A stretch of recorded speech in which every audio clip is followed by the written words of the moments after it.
جو صرف تمہارے پاس ہے ہمارے پاس نہیں ہے. مولا سلامت رکھیں آپ کو. یہ جو نور کی خوشبو ہے یہ صرف تمہارے پاس ہے ہمارے پاس نہیں ہے. یہ تم اتنی نور کی خوشبو کہاں سے لے کے آئے ہو؟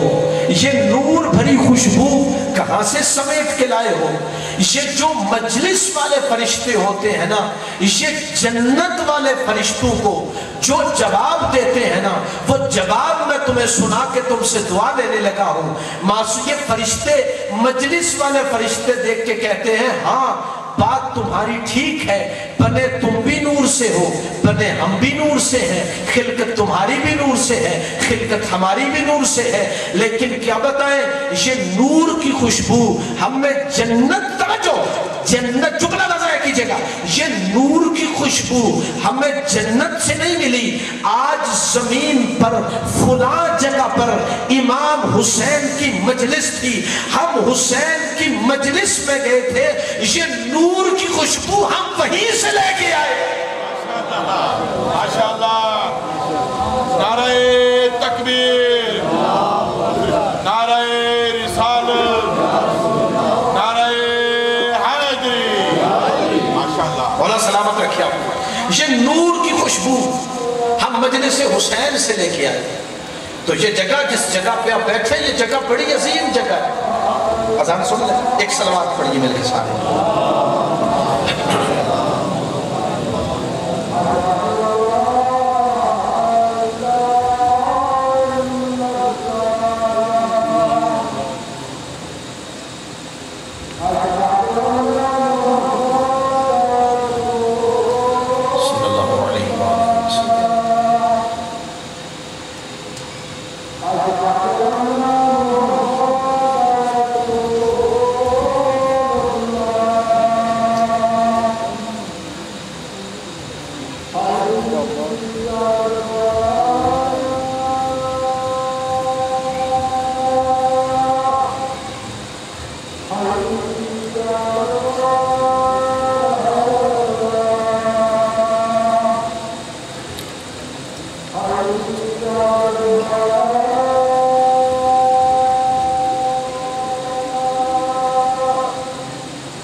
مل کے صلوات پڑھیے سارے.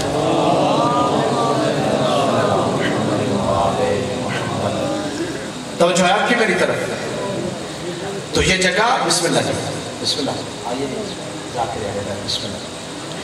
تو یہ جگہ جس جگہ پہ آپ چل کے آئے ہیں یہ جگہ بڑی عظیم جگہ ہے. یہ وہ جگہ ہے جہاں پر فرشتے ہمارے ساتھ آ کے بیٹھتے ہیں، درود صلی اللہ کا ورد کرتے ہیں. اسی لیے اللہ نے، بس آج مجلس دیر سے شروع ہوئی تو میں بس ایک روایت پڑھوں گا اور ایک جملہ مصائب کا اور منبر اپنے بھائی کے حوالے کروں گا. اللہ نے میرے مولا حسین کو ان کی شہادت کے عوض میں، ان کی شہادت کے بدل میں اللہ نے 3 چیزیں عطا فرمائی. کتنی چیزیں عطا فرمائی؟ اتنا بڑا مجمع بولے نہیں سارے بتائیں. کتنی چیزیں؟ 3 چیزیں عطا فرمائی. سب سے پہلی چیز جو اللہ نے میرے مولا حسین کو ان کی شہادت کے بدل میں عطا فرمائی وہ کون سی چیز ہے؟ سب سے پہلی چیز استجابت الدعاء تحت قبۃ الحسین. فرمایا تم اگر کربلا امام حسین کے اس نور کے گنبد کے نیچے چلے جاؤ، تم اللہ سے جو دعا مانگو گے اللہ اسی وقت قبول کرے گا. سب سے پہلی چیز استجابت الدعاء تحت قبۃ الحسین. اب اس کی تشریح نہیں کرتا، میں آگے بڑھتا ہوں. دوسری چیز جعل اللہ امامتا فی الذریۃ الحسین. اللہ نے امام حسین کو ان کی شہادت کے بدل میں، ان کی شہادت کے عوض میں جو دوسری چیز عطا فرمائی ہے، ذرا میری طرف دیکھیں، جو دوسری چیز عطا فرمائی ہے، اللہ نے وہ امامت کہ جس نے قیامت تک سفر کرنا تھا، اللہ نے اسے ذریت حسن میں نہیں رکھا، اللہ نے اسے اولاد حسین میں رکھا ہے۔ میری بات کی سمجھ آ رہی ہے نہیں آپ کو؟ اللہ نے اسے اولاد قبلہ، اولاد حسین اپنے علی میں رکھا ہے۔ اسی لیے تو ایک دن پیغمبر آرام فرما رہے تھے، اور جب بھی میرے مولا حسین آتے تھے نا، میں بالکل نئی بات جو مطالعہ کیا ہے وہ میں آپ کو سنانے لگا ہوں۔ قبلہ جب بھی میرے مولا حسین آتے تھے نا تو پیغمبر حسین کو حسین کہہ کے نہیں پکارتے تھے، کیا کہہ کے پکارتے تھے؟ جب بھی مولا حسین آتے تھے پیغمبر اپنی دونوں باہوں کو پھیلا لیتے تھے، جملہ سمجھ آئے تو بولنے کا حق ادا کرنا، اپنی دونوں باہوں کو پھیلا کر مولا حسین کو اپنے پاس بلاتے اور بلا کے اپنے سینے سے لگا کے کہتے تھے یا زین السماوات والارضین، اے زمین و آسمان کی زینت حسین آ جائے۔ اللہ اکبر، اللہ اکبر، مولا آپ کو سلامت رکھے۔ اور اسی لیے ایک دن یہ پاس بیٹھی ہوئی تھی، دیکھے کہنے لگی یا رسول اللہ کہ آپ کے علاوہ بھی کوئی زمین و آسمان کی زینت ہو سکتا ہے؟ پیغمبر دیکھ کے کہتے تمہیں کیا پتا میرا حسین کون ہے؟ آئے آئے تم کیا جانو میرا حسین کون ہے؟ تمہیں کیا پتا میرے حسین کی کیا عظمت ہے کہ تحقیق اہل زمین سے زیادہ اہل آسمان میرے حسین کی معرفت رکھتے ہیں۔ تمہیں کیا پتا میرا حسین کون ہے؟ اور پیغمبر حسین کو سینے سے لگا کے کہتے تھے حسین تو عام امام نہیں، حسین تو عام ہستی نہیں، حسین تو وہ امام میں برحق ہے، تو خود بھی امام ہے، تیرا بیٹا بھی امام ہے، تیرا پوتا بھی امام ہے، تیرا باپ بھی امام ہے۔ تو پھر ماننا پڑے گا حسین وہ نور علی نور ہے کہ جس کی ایک پیشانی میں 9 اماموں کے نور ہے۔ اور اسی لیے تو تحریک العرفان میں میرے قبلہ فرماتے ہیں حسین تیرا زمانے کا امام، اس زمانے کا حسین تیرا مہدی دوران اپنے بابا امام حسن عسکری سے افضل ہے، اپنے دادا امام نقی سے افضل ہے، اپنے دادا جو ابھی تک نہیں بولے اپنے دادا امام تقی سے افضل ہے، اپنے دادا امام رضا سے افضل ہے، اپنے دادا امام موسیٰ کاظم سے افضل ہے، اپنے دادا امام جعفر صادق سے افضل ہے، اپنے دادا امام محمد باقر سے افضل ہے۔ تیرا زمانے کا امام اپنے دادا امام سجاد سے بھی افضل ہے، اور بس کائنات کی ہر چیز سے افضل ہے لیکن حسین سے افضل نہیں، ہر چیز سے افضل ہے۔ تیسری چیز جعل اللہ، بس اسی پہ آپ کو لے کے آنا تھا، جعل اللہ شفاء فی تربت الحسین۔ اللہ اکبر، بڑا مطمئن ہو کے پڑھ رہا ہوں، بڑی خاص توجہ ہے آپ کی۔ جعل اللہ شفاء فی تربت الحسین، اللہ نے وہ مٹی کہ جس پہ حسین کا خون گرا ہے، اللہ نے اس مٹی میں لا علاج بیماروں کی شفا کو رکھا ہے۔ آئے آئے لا علاج بیماروں کی شفا بزرگوں، اللہ بیٹے بیٹھ جاؤ اپنی آپ نے اٹھنا، حسین کی اس مٹی میں رکھا ہے۔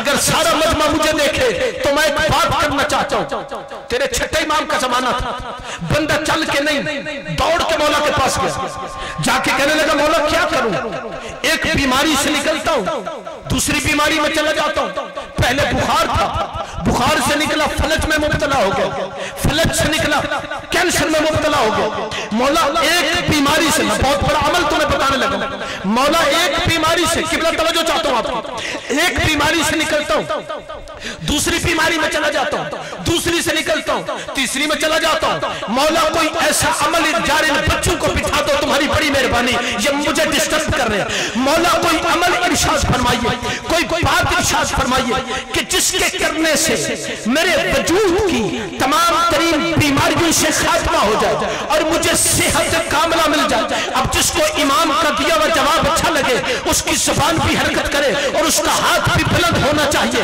تاکہ مجھے پتہ چل جائے میں نے کل کیا پڑھنا ہے.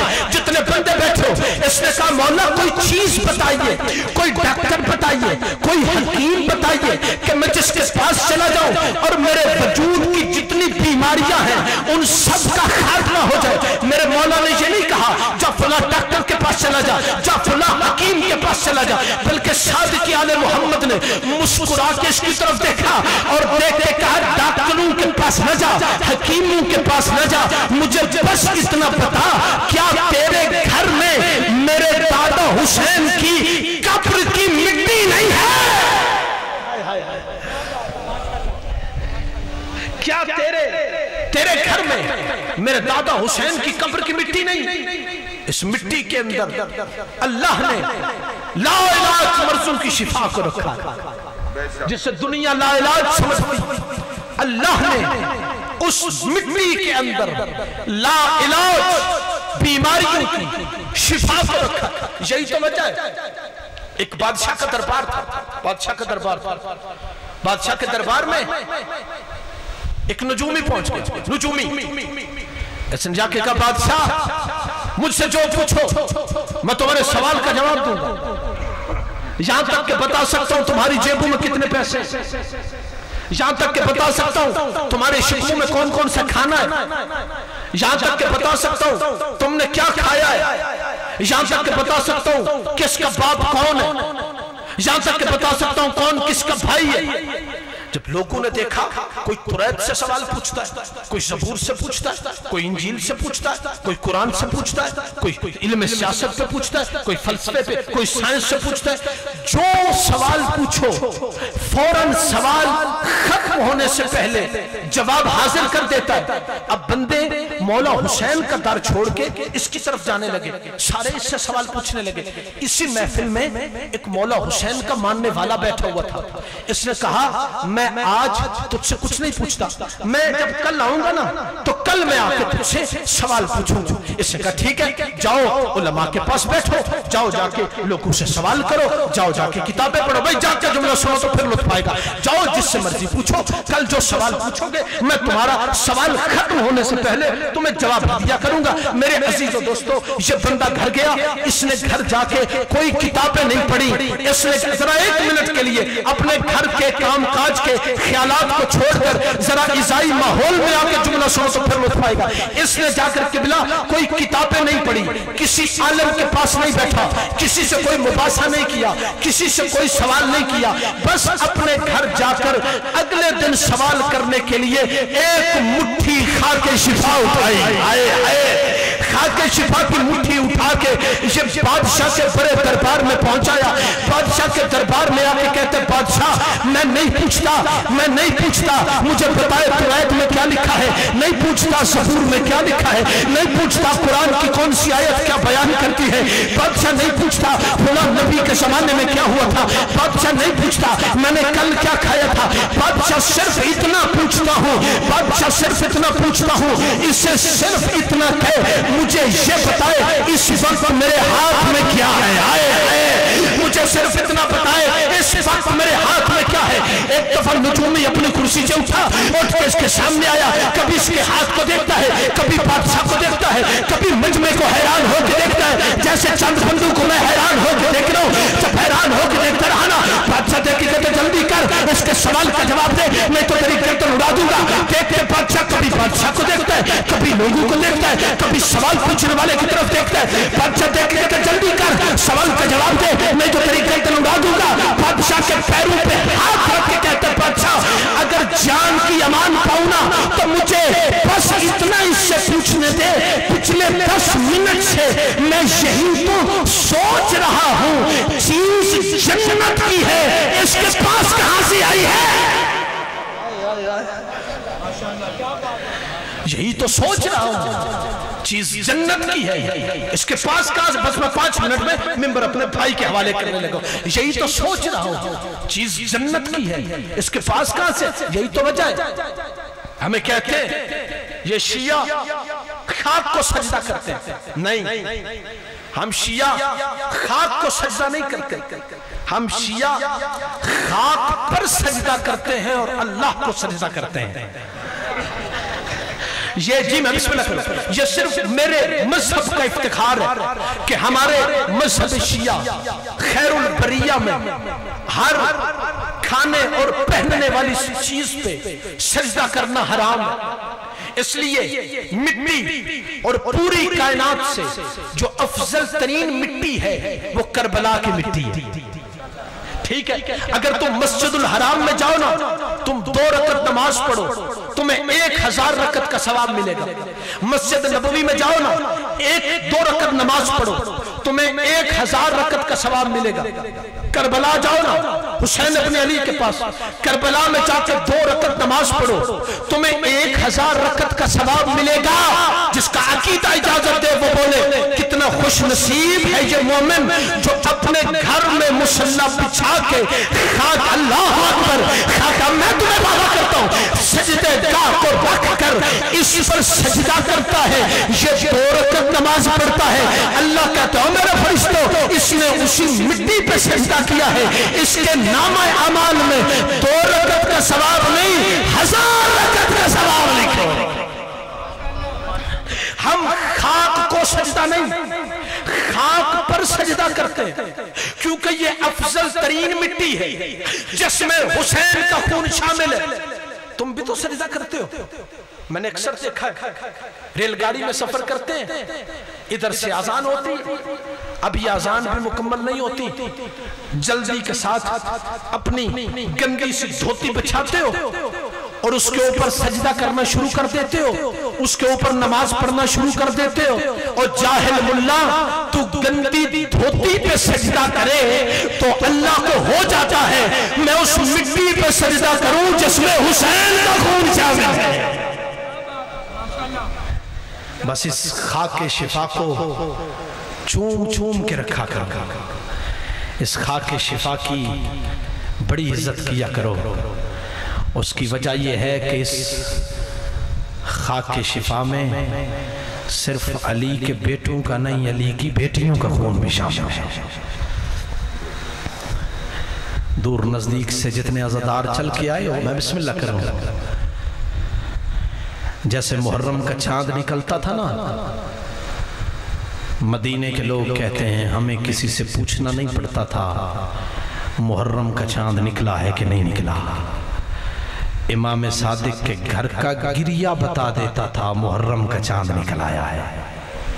میں بسم اللہ کروں، میں بسم اللہ کروں. مولا تیرا اور میرا شمار رونے اور رلانے والوں میں کرے. ریان ابن شبیب 3 اماموں کا صحابی ہے. بزرگوں کہتے ہیں جیسے امام کے گھر سے بچوں کی مستورات کی، امام کی رونے کی آواز آئی ہے نا، میں نے جلدی کے ساتھ گلی کو چھوڑا، امام کے حجرے پہ دستک دی. جیسے امام کے خادم نے دروازہ کھولا نا، میں جیسے اندر گیا، جتنے شیعہ ہو جتنے سید ہو تم ہائے کر دینا، لمبے مصائب کا وقت نہیں ہے. عزادارو آپ کی آنکھوں میں آنسو آگئے، میں یہی چاہتا تھا. عزادارو کہتے ہیں جیسے ہی حجرے کا دروازہ کھولا نا، میں جیسے ہی اندر گیا، میں نے دیکھا تو شیعوں کا چھٹا امام منہ کے بل زمین پہ گرا ہوا تھا. میں بسم اللہ کروں، منہ کے بل زمین پہ گرا ہوا تھا. میں آگے بڑھا، میں نے آگے بڑھ کے اپنے امام کو اٹھایا، امام کے سر پہ امامہ رکھا اور میں نے رکھ کے کہا مولا کیا ہوا، کیا کوئی گزر گیا؟ مولا دیکھ کے کہتے ہیں ریان تو نے انصاف نہیں کیا، تو نہیں جانتا محرم کا چاند نکل آیا ہے، تو نہیں جانتا محرم کا چاند نکل آیا ہے. دیکھ کے کہتے ہیں اچھا مولا محرم کا چاند نکل آیا، آپ اس لیے رو رہے ہیں؟ مولا دیکھ کے کہتے ہیں ریان ابن شبیب اس مقام پہ میرے مولا نے فرمایا، میرے مولا نے کہا اے ریان ابن شبیب جب بھی کبھی تمہارا رونے پہ دل آئے نا، میرے جد مظلوم پہ گریہ کیا کرو. مولا وہ کس لیے؟ مولا رو کے کہتے ہیں الذی قتلوہ کل قبش، میرے جد مظلوم کو مثل گوسفند کے ذبح کیا گیا.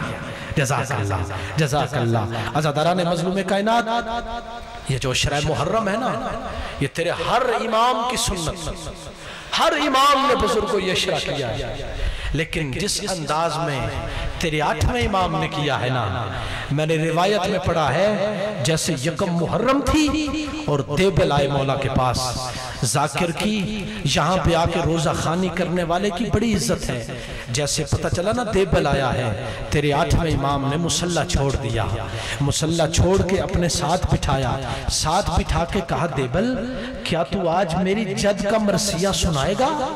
دیبل دیکھ کے کہتا ہے جی مولا میں اسی لیے تو حاضر ہوا ہوں۔ مولا دیکھ کے کہتے ہیں اچھا دیبل ذرا 1 منٹ کے لیے رکنا، جس کا دل دکھ گیا اس کی آنکھ سے آنسو نکلے گا، جس کی توجہ نہیں میں اس کا ضامن نہیں ہوں۔ مولا دیکھ کے کہتے ہیں اپنی خادمہ سے کہا گھر جاؤ اور گھر جا کے وہ پردہ جو میری بیٹیوں نے سیا ہے، آئیو تیری سمجھ پسند کے جاؤں، جو میری بیٹیوں نے سیا ہے، ذرا اپنی آوازوں کو آزاد چھوڑنا، یہاں آج نہیں روئیں گے تو کب روئیں گے، ذرا وہ پردہ لے کے آنا، میں پردہ لگانا چاہتا ہوں۔ میرے مولا نے ادھر سے بھی پردہ باندھ دیا اور ادھر سے بھی پردہ باندھ دیا، عزاداروں جب پردہ باندھ دیا نا، دیبل دیکھ کے کہتے مولا کیا کوئی اور بھی سنے گا؟ مولا دیکھ کے کہتے ہاں دیبل تیری مجلس صرف میں نہیں سنوں گا، میری بیٹیاں بھی سنیں گی، میری بہنیں بھی سنیں گی۔ عزاداروں اس سے مختصر میں کر نہیں سکتا۔ دیبل آیا اور دیبل نے کھڑے ہو کے کہا میرا سلام ہو اس حسین کے اوپر کہ جس کی آنکھوں کے سامنے اس کے 18 سالہ علی اکبر کے سینے میں نیزہ مارا گیا۔ جزاک اللہ جزاک اللہ، میرا سلام ہو اس حسین کے اوپر کہ جس حسین کے ہاتھوں کے اوپر اس کے 6 ماہ کے علی اصغر کو تیر مارا گیا۔ میرا سلام ہو اپنے اس حسین کے اوپر کہ جس کی آنکھوں کے سامنے اس کے بھائی کے بازو کاٹے گئے۔ عزاداروں دیبل پڑھتا رہا، مولا سنتے رہے، لیکن دیبل نے ایک جملہ کہا، میرے مولا سے پھر مصلی چھوٹ گیا۔ دیبل رو کے کہتا ہے میرا سلام ہو اس علی زین العابدین کے اوپر کہ جس کی آنکھوں کے سامنے زینب کے سر سے چادر سیعلم الذین ظلموا ایہم کلبین کلبون